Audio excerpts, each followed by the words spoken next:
प्रभुं प्राणनाथं विभुं विश्वनाथं जगन्नाथनाथं सदानन्दभाजम्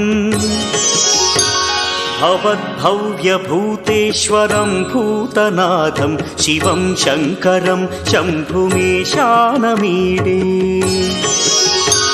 गळेरुण्डमालं तनौ सर्पजालं महाकालकालं गणेशाधिपालम्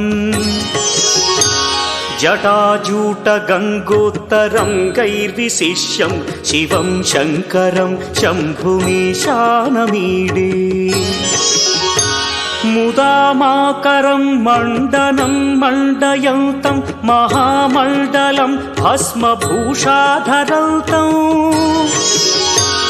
अनादिं ह्यपारं महामोहमारं शिवं शङ्करं शम्भुमीशानमीडे वटाधो निवासं महाट्टाट्टहासं महापापनाशं सदा सुप्रकाशम् गिरीशं गणेशं सुरेशं महेशं शिवं शङ्करं शम्भुमीशानमीडे गिरीन्द्रात्मजा सङ्गृहीतार्धदेहं गिरौ संस्थितं सर्वदा पन्नगेहम् परब्रह्म ब्रह्मादिभिर्वन्द्यमानं शिवं शङ्करं शम्भुमीशानमीडे कपालं त्रिशूलं कराभ्यां दधानं पदाम्भोजनं राय कामोदधानम् बलिवर्धयानं सुराणां प्रधानं शिवं शङ्करं शम्भुमीशानमीडे